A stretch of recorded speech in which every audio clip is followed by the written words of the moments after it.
अस्सलाम वालेकुम। उम्मीद है कि आप खैरियत से होंगे। आज का उन्वान जो है गुफ्तगू का वो है अपनाए हॉर्मोज़ का ट्रैप और अमेरिका का उसमें फँसना, अपने रेटरिक, अपने ब्लस्टर, अपनी बयानबाज़ी की बुनियाद पर और वो फँसना उसकी शिकस्त का बायस कैसे बनी। जब ये जंग शुरू हुई थी, तो बहुत से लोगों ने सवाल पूछना शुरू किया कि यार अमेरिका जंग हार कैसे रहा है? इसके बावजूद कि वो मिलिट्री टारगेट्स को हिट कर रहा है, इसके बावजूद कि वो क्लेम करता है कि मैं एक्स जगह मारूँगा और फिर वो वाक़ई में एक्स जगह को हिट करता है और वाई जगह को मारता है। लेकिन ये फीलिंग करोड़ों इंसानों के अंदर अक्रॉस द वर्ल्ड जो इंटरनेट पे इस जंग को ऑब्ज़र्व कर रहे थे कि यार ये लगता तो है अमेरिका मतलब स्टेटमेंट्स इसकी मैच नहीं कर रही, ये भोंगा लग रहा है इसके अंदर, ये फूल लग रहा है इस लड़ाई के अंदर। तो इसको समझने के लिए कि अमेरिका किस वक़्त या कैसे हारना शुरू हुआ, हमें जाना पड़ेगा 28 फरवरी तक। क्योंकि हकीकत ये है कि 28 फरवरी के दिन ही अमेरिका हारना शुरू हो गया था जंग, जब उसने तेहरान के ऊपर बमबारी शुरू कर दी। क्यों? क्योंकि उससे 48 घंटे पहले तक वो ईरान से नेगोशिएट कर रहा था और वो नेगोशिएशंस मुस्तकिल चली जा रही थी, जिस तरह की आज अभी चल रही हैं और बार-बार स्टेटमेंट आती थी ओमानियों की तरफ से जो जो सालिस थे इस किरदार में जिनीवा के अंदर और ट्रंप की कैबिनेट और किचन कैबिनेट और कई उसके बंदों और खुद भी स्टेटमेंट्स उस तरफ से आती थी कि बस ब्रेक थ्रू होने वाला है, बस डील होने वाली है हमारी उनके साथ। और जहाँ पे अमेरिका की हेजेमनी कायम कर रखने की दुनिया में ख्वाहिश ख़त्म होती थी, वहाँ से शुरू होती थी ईरान की इंडिविजुअल सॉवरेनिटी और दोनों के दरमियान एक मीटिंग पॉइंट नहीं अचीव हो पा रहा था। हकीकत ये है कि 48 घंटे के गैप से उन नेगोशिएशन में एक डल पीरियड या आप कह लें एक लल पीरियड आने से के बाद 500 बमबारी की सॉर्टीज़ अमेरिका ने लॉन्च कर दी। ऑन पेपर अमेरिका ने नेवी तबाह कर दी 6 हफ्तों से ज़ायद के अंदर ऑन पेपर ईरान की, लेकिन हॉर्मुज़ को ईरान कंट्रोल कर रहा है। वो चोक पॉइंट जहाँ से दुनिया का 20% तेल गुज़र के जाता है। अमेरिकन शिप अपना ब्लॉकेड बना के बैठ गई हैं ईरानियन पोर्ट्स के ख़िलाफ़, लेकिन ईरानियन बोट्स जो हैं वो ग्लोबल एनर्जी फ़्लोज़ को कंट्रोल कर रहे हैं। यानी ग्लोबल मार्केट के एक पूरे हिस्से को, चाहे वो एनर्जी मार्केट हो, चाहे मनी मार्केट हो, ईरान उसको इन्फ्लुएंस और कंट्रोल कर रहा है। इसके बायस कि अमेरिका ने उस पे हमला किया। कभी सुना है कि आप पे हमला हो और आप दुनिया की इकोनॉमी के एक पूरे हिस्से पे कब्ज़ा कर लें? हमला आप पे हुआ है, कमज़ोर आपको होना चाहिए। और अब अमेरिका को मुहासरे का मुहासरा करना पड़ रहा है ताकि वो ईरान के इस कंट्रोल को रोक सके ग्लोबल मार्केट के ऊपर। जो काम था कि ईरान की न्यूक्लियर वेपन्स को कंट्रोल करना है, रोकना है, वो काम ये बन गया कि ईरान जो है अब उसको ग्लोबल एनर्जी मार्केट्स के कब्ज़े से बादशाही के दर्जे से हटाओ। यानी आप हल करने गए थे ए और प्रॉब्लम आपने क्रिएट कर दी बी, तो ए भी हल नहीं हुई और बी भी कायम है। यानी आपने उनके न्यूक्लियर सेंटर डैमेज किए, बिला शक किए, बमबारी में किए, लेकिन न्यूक्लियर मटीरियल उनको डिस्पर्स करने में कितना को टाइम लगता है? वो अभी भी एनरिचमेंट के ऊपर कायम है। आज अगर हम आज 18 अप्रैल यस एज़ ऑफ टुडे 18 अप्रैल की स्टेटमेंट्स देखें, जो बग़ई साहब हैं, जो तर्जुमान हैं फ़ॉरेन मिनिस्ट्री के, उन्होंने साफ कहा है कि हमारी मट्टी जितनी मुक़द्दस है, उतनी मुक़द्दस हमारी यूरेनियम है एनरिच्ड और हम एनरिचमेंट को रोकने के प्रोसेस से बिल्कुल कोई नीयत नहीं रखते, हम करते रहेंगे एनरिचमेंट। तो ये सूरत-ए-हाल है कि अब पूछना पड़ता है कि गलती क्या हुई? मसला ये है कि अमेरिकन जो हुकाम हैं, उनका कहना कुछ और था और करना कुछ और था। अमेरिका की अज़ाइम, ख्वाहिशात और एक्टिविटीज़ और उसके रेटरिक, बयान, कलाम के दरमियान एक गैप है और वो गैप मीट करते-करते अमेरिका इस शमोज़ल के अंदर फँस गया। क्यों? क्योंकि जब प्रेशर डाला जा रहा था एंथनी ब्लिंकन की तरफ से कि तुम ज़ीरो एनरिचमेंट करोगे, यानी मकसद है कि ईरान न्यूक्लियर वेपन्स ना बनाए। वो तो ठीक है, वो तो एक थ्रेट बनता है वगैरह-वगैरह 100 डिबेट्स हैं उसके बारे में। लेकिन तुम 0% न्यूक्लियर एनरिचमेंट करोगे, ये मसला सॉवरेनिटी का है। भाई क्यों तुम्हारी हम बात सुनें? और ईरान के इनकारी होने पे इस पे उनकी सॉवरेनिटी की बुनियाद समझी नहीं गई, बल्कि समझा गया कि ये बैड फेथ एक्टर्स हैं, ये तो हमारे से नेगोशिएट नहीं करते, इनको उड़ा दो, इनको हम तबाह कर देंगे, इनको हलाक कर देंगे। क्यों? क्योंकि मुद्दा जो है वो हकीकतन ये नहीं है कि ईरान के पास न्यूक्लियर वेपन हो या ना हो, ईरान एनरिचमेंट करे या ना करे, मुद्दा है सॉवरेनिटी। ईरान क्यों एक कांटे की तरह कबाब में हड्डी की तरह चुभ रहा है? जो ग्लोबल मक्खन मलाई की तरह हम ग्लोबल इकोनॉमी की हेजेमनी को एंजॉय करते हैं, खाते हैं उसकी यानी अमेरिकन, उसमें क्यों कबाब में हड्डी बन रहा है ईरान? बुनियादी तौर पे ये ग्लोबल मार्केट और ख़ुसूसन रीजनली वेस्ट एशिया के अंदर इसराइल की हेजेमनी को कायम करने का मकसद है। बट इम्पीरियल रेटरिक जो है वो इख्तियार नहीं करता अमेरिका। अमेरिका रेटरिक अभी भी डोनाल्ड ट्रंप के अंदर इस्तेमाल कर रहा है, बम बम नहीं बनना चाहिए, ये नहीं होना चाहिए, वो नहीं होना चाहिए। और उस रेटरिक और अमल के दरमियान एक फ़र्क है। आप बात को समझ रहे हैं ना? तो अब उस रेटरिक को समझने की कोशिश करेंगे हम। तो ये 8 कंसिस्टेंसीज हमने बनाई हैं, तैयार की हैं, साथ में बड़ी मेहनत करके बताई हैं, तो मैं आप उनको एक-एक करके बयान कर देता हूँ। नंबर 1 जो रेटरिक में और एक्चुअल एक्शन में इनकंसिस्टेंसी। पहले तो नेगोशिएशन के दरमियान जब ब्लिंकन जिनीवा में बैठा बातें कर रहा है, पीछे से 72 घंटे की तैयारी कर रहे थे अमेरिकन किस चीज़ की, गल्फ और रेड सी वाले एरिया में ऑपरेशनल कैपेबिलिटी की, कि हमने कैसे जाके 500 से ज़ायद टारगेट्स को हिट करना है। ये तैयारी ऐसे नहीं होती है, 48 घंटे 72 घंटे लगते हैं, ओवरनाइट नहीं होती है। तो वो नियत कर चुका हुआ था लड़ने की, तो पहली इनकंसिस्टेंसी।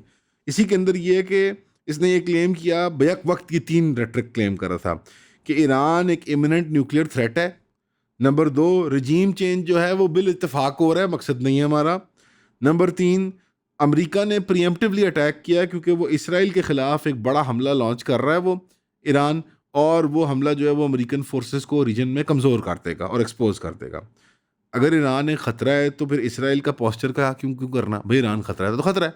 इसराइल का ज़िक्र क्यों इसमें आप ठोंस रहे हैं? अगर ईरान एक ख़तरा है, न्यूक्लियर थ्रेट है अमेरिका को, तो इसमें इसराइल की क्या बात हुई? इसराइल का क्यों ज़िक्र किया? अगर इसराइल ही आपका ट्रिगर था और आपके लिए ख़तरा नहीं है, तो ईरान की सलाहियत जो है वो किसी काबिल ज़िक्र है? यानी फिर यानी अगर इसराइल से वो ट्रिगर हुआ तो ईरान फिर कैपेबल नहीं था। यानी आप बात समझे मेरी। पहले था कि वो न्यूक्लियर थ्रेट है डायरेक्ट अमेरिका को। अगर वो नहीं न्यूक्लियर थ्रेट अमेरिका के, तो फिर वो इसराइल को किस खाते में लिखता है और उसको कैसे थ्रेटन कर सकता है? और उसके बाद कि रजीम चेंज जो है वो बिल इत्तेफाक हो जाएगा तो हो जाएगा, तो ये हमारा कंसर्न नहीं है। तो सारा रेटरिक क्यों इस्तेमाल कर रहा था डोनाल्ड ट्रंप इसके बारे में? तमाम तर चैनलों पे क्यों रज़ा पालवी के बेटे को फैलाया जाए? यानी अमेरिका ने तमाम रेटरिक्स को, आपस में कॉन्ट्रडिक्टरी रेटरिक्स को इस्तेमाल किया, बस किसी तरह बस स्टिक कर जाए, कोई चीज़ टिक जाए। सारी बातें कह दी। वो लोग कहते हैं डोनाल्ड ट्रंप सच बोल रहा है, झूठ बोल रहा है। मैं कहता हूँ डोनाल्ड ट्रंप बोल रहा है। बस कुछ टिक जाए, कुछ भी स्टिक कर जाए। वो कहता है बस मैंने सेल करनी है, मैं बेच दूँ अपना आइडिया। आइडिया ये है कि उसने ईरान पे हमला करना ही करना है। अब दूसरे नंबर पे क्या इनकंसिस्टेंसी नज़र आई कि मार्च के स्टार्ट में पेंटागन जो है वो अपनी परफॉर्मेंस फेज शुरू कर चुका हुआ था। हेग्सेथ जो है उसने स्ट्रक्चरल प्रेस ब्रीफिंग दी, उसने मिशन को एक्सप्लेन किया ट्रायड लेवल पे। ऑब्लिटरेट करने हमने मिसाइल्स और ड्रोन्स, नेवी को अनाइलेट करना है, और न्यूक्लियर पाथवे को कट ऑफ करना है हमने ईरान का। एंथनी लीविट और मार्को रूबियो ने रिपीट किया कि ये हमारा ट्रायड ट्रिपल प्रोंग्ड हमारा अटैक है ये, कि हमने 48 घंटे पे यही तकरीर करती रही तीनों बंदे। ठीक है। 19 मार्च को, अब नहीं लड़ाई कब शुरू होती है और तकरीर कब हो रही है? 19 मार्च को हेक्सेथ कह रहा था कि हमने 7,000 टारगेट हिट कर दिए और हमने मज़ीद $200 बिलियन रिक्वायर्ड है कि हमने और टारगेट्स हिट करने हैं। उसने कहा कीमत को आप समझें कि आपको बहुत पैसे चाहिए होते हैं बैड गाइज मारने के लिए। और उस सेम दिन पे 40 से ज़ायद मुल्कों ने एक वर्चुअल मीटिंग खोल दी कि हमने स्ट्रेट ऑफ हॉर्मूज़ कैसे खोलना है, इसमें यूरोप के मुल्क शामिल हैं। ट्रंप ने रिपोर्टर्स को कहा जाके कि यार थोड़ी दिलेरी पैदा करो, अभी अपने आप खुल जाएगा बनाए हॉर्मूज़। ये मार्च के अंदर बात हो रही है, आज हम अप्रैल के अंदर खड़े हैं, अप्रैल 18 के अंदर खड़े हैं। हकीकत ये है इसकी कि ना ईरानियन नेवी तबाह भी हो गई। यानी ये क्या कह रहे हैं, हमने तबाह कर दिया, हमने न्यूक्लियर पाथवे कट ऑफ कर दिया, हमने 7,000 टारगेट हिट कर दिए, $200 बिलियन और दो। ईरानियन नेवी तबाह भी हो गई है, लेकिन वो स्ट्रेट ऑफ हॉर्मुज़ को कंट्रोल कर रही है। इस बात की कोई सेंस है? यानी वो कह रहे हैं कि ईरानियन नेवी कंट्रोल करती है स्ट्रेट ऑफ हॉर्मुज़ को, लेकिन हमने तबाह कर दिए, सारे टारगेट हिट कर दिए हैं। अगर पहली बात सच है तो दूसरी नहीं हो सकती, अगर दूसरी सच है तो पहली नहीं हो सकती। और ये 40 मुल्कों की ये इत्तेहाद क्यों हो रहा है कि वो हॉर्मुज़ को खोलना चाहते हैं? वो पागल हैं? उन्हें नहीं पता ईरान की नेवी तबाह हो चुकी हुई है। और आप $200 बिलियन किस चीज़ के मांग रहे हैं? ईरान की नेवी की जो शिपें तबाह होगी उनको दोबारा ज़मीन में से निकाल के ज़िंदा करके फिर बम बम मारने के लिए। यानी जब ईरान नेवल कैपेबिलिटी ख़त्म कर दी है, उसकी बैलिस्टिक और ड्रोन कैपेबिलिटी आपने डिस्ट्रॉय कर दी है, और आपने उसके न्यूक्लियर पाथवेज को कट ऑफ कर दिया है, तो आप फंडिंग क्यों मांग रहे हैं? हकीकत वही है कि वो मुस्तकिल लंबी जंग लड़ना चाहते हैं ईरान के ख़िलाफ़, लेकिन वो ये बोलने के लिए तैयार नहीं है क्योंकि डोमेस्टिक कंजम्पशंस, वोटर्स की ख्वाहिश वगैरह वगैरह वगैरह, कि कहीं मानना ना पड़ जाएगा भी ईरान सख्त चना है, चुबाया नहीं जा रहा, लोहे का चना है।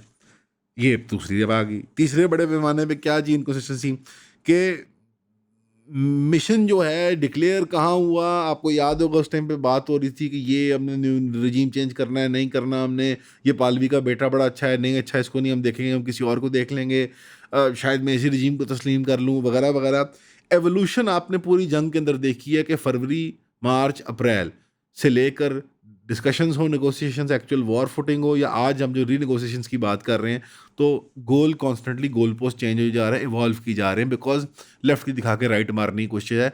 डोनाल्ड ट्रंप सिर्फ अपने वोटर को और ग्लोबल मार्केट्स को चकमा देना चाहता है। हकीकत यह है कि जंग अपनी वो रोकेगा नहीं, जिस तरह हम बार बार कह रहे हैं चैनल के ऊपर आपको। फरवरी का क्या ऑब्जेक्टिव था कि ईरान न्यूक्लियर वेपन ना ऑब्टेन कर ले। मार्च का क्या मार्च में क्या एडिशन आ गया, आपने सुना होगा रेटरिक के अंदर, के बैलिस्टिक मिसाइल और नेवी हमने तबाह करनी है इसकी। मिड मार्च में नया उसने कह दिया कि पूरी डिफेंस इंडस्ट्रियल बेस की वेपन्स फैक्ट्रीज जो अंडरग्राउंड है वो हमने तबाह करनी है। जॉर्ज ऑरवेल के नॉवल 1984 और क्रिश्चियन बेल की साईफाई एक्शन मूवी इक्विलिब्रियम के दरमियान क्या कॉमन है? इमीडिएटली देखते हैं तो लगता है कुछ भी नहीं, लेकिन जब गहराई में जाते हैं तो पता लगता है कि ये दोनों थीमेटिकली एक चीज़ के बारे में, वो है डिस्टोपियन गवर्नमेंट।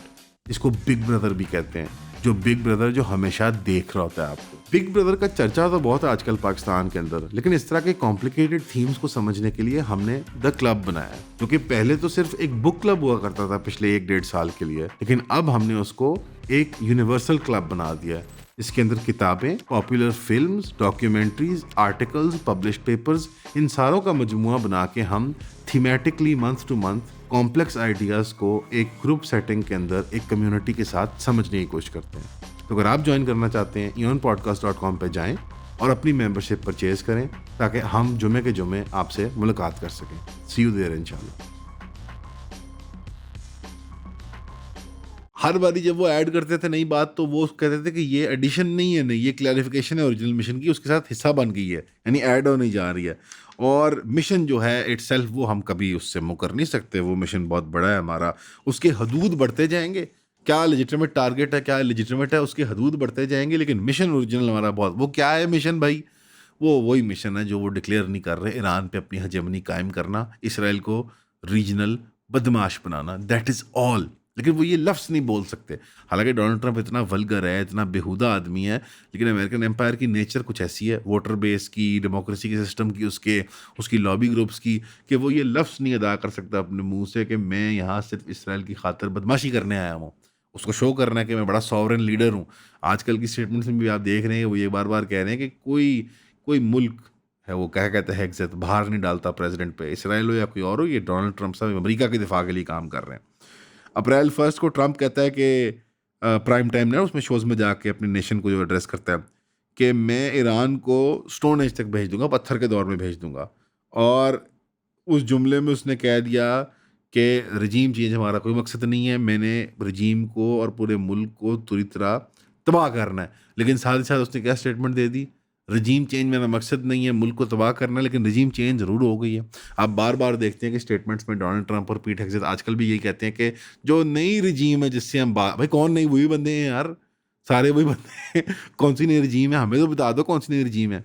कुछ नहीं पता, कोई नहीं कहना चाह रहे। क्या हम कहना चाह रहे हैं कि जो नए सुप्रीम लीडर हैं वो नई रजीम है? मतलब वो तो ज़्यादा हार्ड लाइन लगते हैं अपने वालिद से। 7 अप्रैल को डोनाल्ड ट्रंप क्या पोस्ट करता है कि मैं एक पूरी सिविलाइजेशन को आज रात ख़त्म कर दूंगा, और अगर ये डील नहीं होती, और मैं हर पुल, हर पावर प्लांट को ईरान में तबाह कर दूंगा। हत्ता कि पोप लियो ने, यूएन सेक्रेटरी जनरल ने, फ्रांस के फॉरेन मिनिस्टर ने, मार्जी टेलर ग्रीन जो इनकी पार्टी की लीडर रह चुकी हुई हैं, जो क्विट कर दिया पार्टी ने, तमाम लोगों ने कंडेम किया ट्रंप को कि यार ये जालिम, तुम तो खुल के ह्यूमन राइट्स वायलेशन कर रहे हो, इंटरनेशनल लॉ को ब्रेक कर रहे हो, गैर इंसानी, गैर अखलाकी, गैर इस्लामी, गैर मजहबी बात कर रहे हो। तो फिर डोनाल्ड ट्रंप ने वॉशिंगटन पोस्ट को क्या कहा, नहीं परेशान होने की बात नहीं है, वॉर क्राइम्स नहीं होते इनके ख़िलाफ़, ये तो जानवर है ईरानी हुक्काम जो हैं। अच्छा, फिर 99 मिनट्स 8 PM से पहले, जी जो डेडलाइन है 90 मिनट पहले, उससे डोनाल्ड ट्रंप कहता है मैं 2 हफ्ते का सीज़ फायर अनाउंस कर रहा हूँ। ट्रूथ सोशल पे उसने जाकर कहा कि बड़ी मेहनत की है पाकिस्तान प्राइम मिनिस्टर ने और शहबाज शरीफ ने और चीफ आर्मी स्टाफ ने, अरागची ने भी शुक्रिया अदा किया शरीफ साहब का और कहा कि यार ये डील हो गई है। अगर इन बातों को आप नोट करें तो लगता है तो ये जुआ खेल रहा है। वो पहले मार्केट को गिराता है अपनी स्टेटमेंट से, उसके बच्चे घर वाले माल उठा लेते हैं, शॉर्टिंग करते हैं, फिर वो पॉजिटिव स्टेटमेंट दे के कहता है जी चुको कम जी, ओ बल्ले बल्ले, ईद हो गई, अमन हो गया, 2 हफ्ते का मायदा हो गया, हम नहीं लड़ेंगे। ये यही हो रहा है। सट्टा, सब तमाम कैबिनेट वाले सट्टा खेल रहे हैं इसके इर्द। पूरे रूमर्स हैं कि ओवरनाइट बिलियंस ऑफ डॉलर कमा रहे हैं। ये हम में और आप ही रह गए हैं यार, हम ही निकम्मे हैं यार, हम ही लूजर हैं यार। सट्टा खेलना सीखो ट्रंप के साथ मिलके यार, क्या कर रहे हो? दुनिया, हमने दुनिया की अकवाम के साथ शाना बिशाना खड़ा होना है क्या आप नहीं पॉली मार्केट पर सट्टा खेलना चाहते उनकी तरह? हैं जी? बड़े ऐसे बेशर्म लोग हैं आप लोग यार। आगे मैं आपको तरक्की का रास्ता दिखा रहा हूँ, आप सट्टा नहीं खेल रहे इनके साथ। फिर चौथे नंबर पे क्या इनकन्सिस्टेंसी है कि डोनाल्ड ट्रंप ने वादा किया था कि 4 से 6 हफ्ते का ऑपरेशन होगा। 48 दिन हो गए हैं, 40 से ज़्यादा दिन हो गए हैं, और अब एक ब्लॉकेड, अब एक नई लड़ाई शुरू होगी। सिर्फ ईरान का ऑपरेशन नहीं है, हॉर्मुज़ का ऑपरेशन भी है। तो वो वादा कहाँ गया? कोई ऑपरेशन 6 से 8 हफ्ते का नहीं है। अब जो माहिरीन है वो 6 महीने से साल की मिनिमम और मैक्सिमम 1.5 साल की जंग प्रेडिक्ट कर रहे हैं।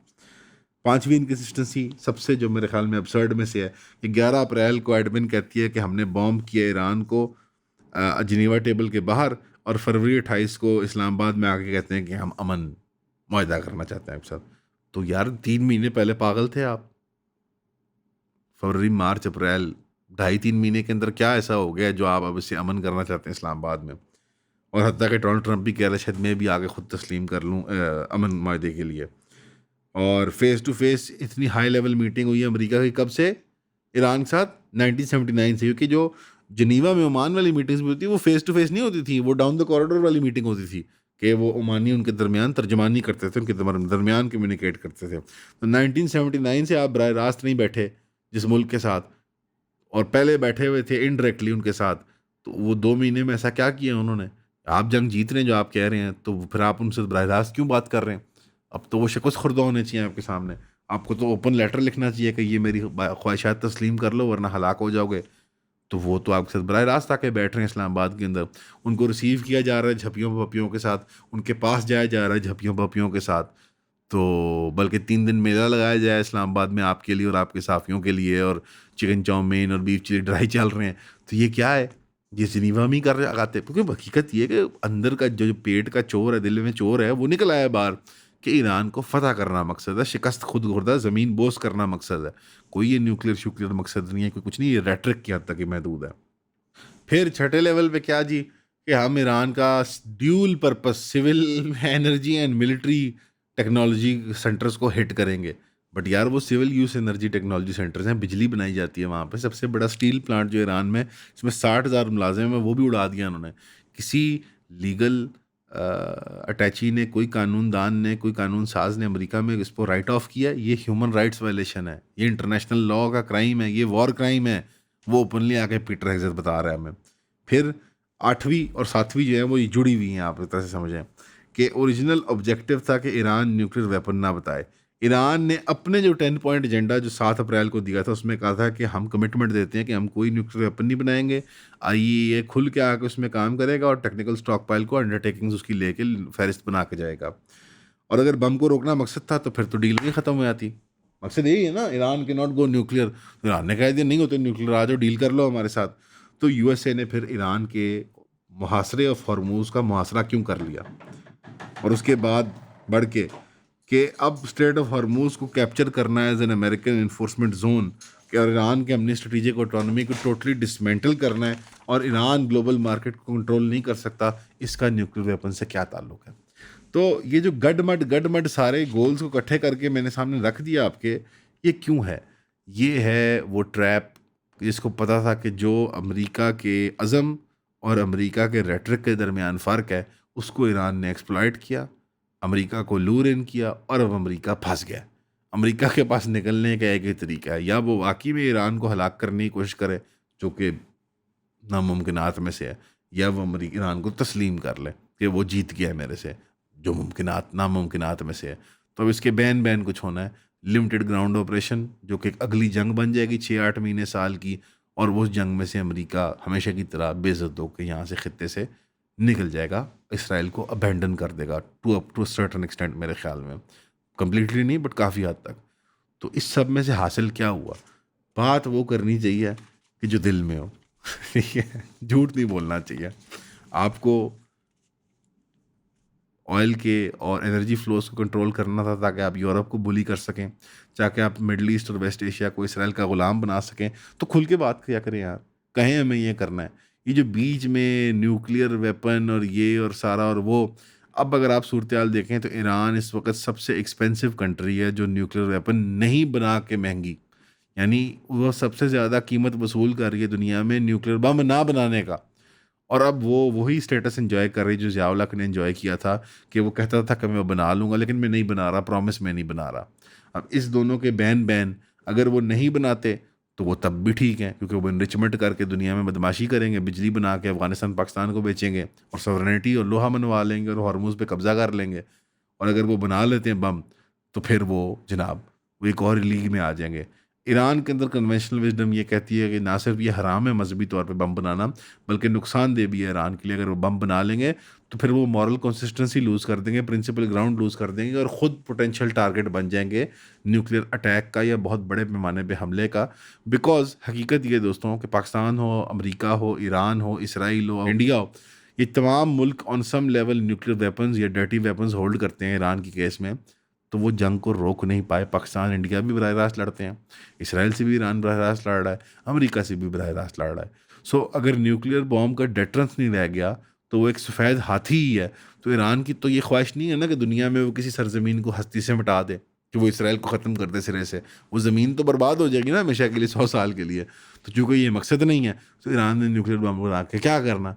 लेकिन जो ईरान इंजॉय कर रहा है वो ये है कि शायद मैं बना लूँ। ये शायद वाला जो पहलू है, इसके अंदर ईरान की सॉवरेनिटी छुपी है और ईरान की फतह छुपी है अमेरिकनों के और इसराइलियों के ख़िलाफ़। हकीकत ये है कि अमेरिका अपने आप को फंसा चुका हुआ है और ये साल डेढ़ जलालत चलनी है, बेइज्जती चलनी है। अब उसके अंदर कोई मेजर फैक्टर्स चेंज हो जाएँ तो ये बात कोई प्रेडिक्ट नहीं कर सकता। बट ये इमीडिएट कॉज एंड इफेक्ट साथ मैं कह सकता हूँ कि अमेरिका का रेटरिक आहिस्ता आहिस्ता आहिस्ता करीब आता जाएगा और मैच करेगा कि उसकी जो नापाक अज़म है असली। और जब तक वो मैच करते रहेंगे तो 6 महीने साल गुजर जाएंगे और अमेरिका शिकस्त खुर्द हो जाएगा। हमेशा की तरह सुनने का शुक्रिया। अस्सलाम वालेकुम।